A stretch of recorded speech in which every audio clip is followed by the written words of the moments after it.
Hello and welcome to EHC-TV. This is the feature interview. I'm Emily Carrier and I have the Chair of Orientation Programs, Cortney Halsey, with me today. Cortney, thank you for being on set. Thank you for having me.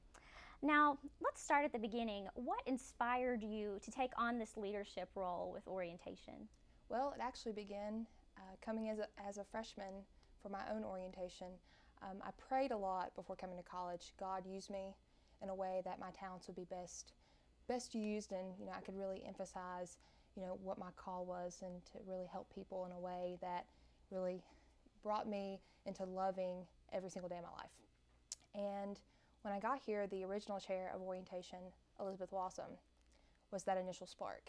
And not only did it spark my love for orientation and being a crucial part in a freshman's experience when they initially get to Emory Henry, it was her spark of why she loved Emory Henry. I've never seen such a passion for a place, let alone a college of this caliber, and just how much she was not only a student and had that love in a classroom, but it was that passion to carry it forward and that other students could have that love every day.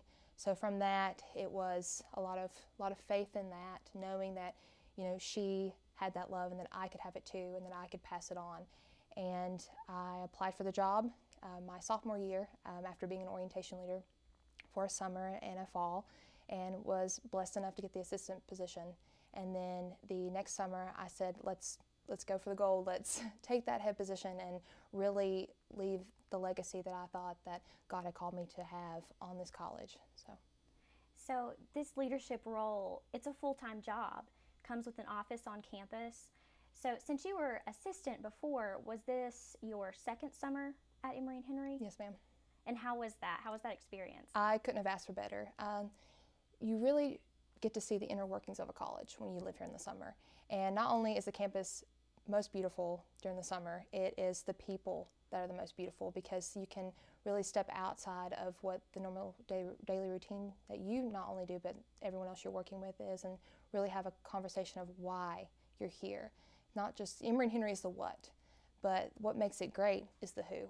And you can really step back and really see that and analyze that during the summer. And I think that is what drew me into loving this job more and more every day, because of the people and because of my experiences during the summer that kind of capitalized in the fall when we were able to implement our programming for orientation centered around the people of Emory Henry. Now, talking about that who, I know you had a team with you, Jake McNabb and Mary Grace Hankins. Did you all make any changes to the orientation process? Well, Jake and Mary Grace were very on board. Literally, our theme was set sail with the USS Emory Henry. They were on board with any craziness I was throwing their way.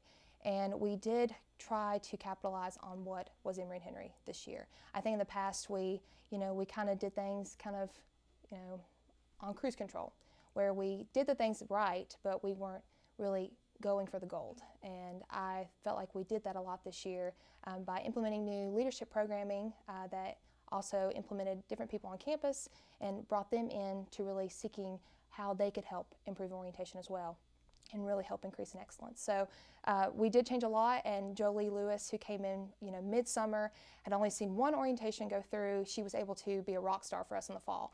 And we had a wonderful orientation leader team that really embraced these changes that we had. And the PR department was willing to work with us on new projects.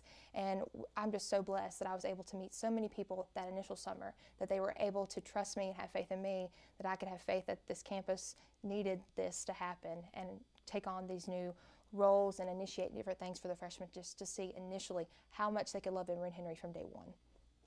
Okay, well, that's so exciting how you can implement these new things and keep with the tradition of Emory Henry. We've got another tradition coming up soon, homecoming. Now, I know you are the reigning homecoming queen of Emory Henry. Will you walk me through the day you were crowned last year? I would love to. The first thing I can remember about that day is my Aunt Sharon.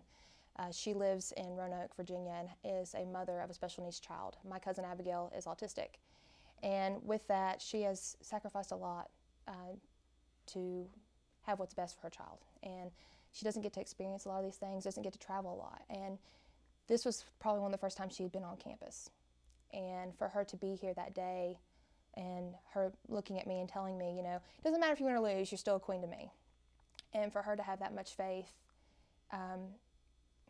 and really embrace what is truly important.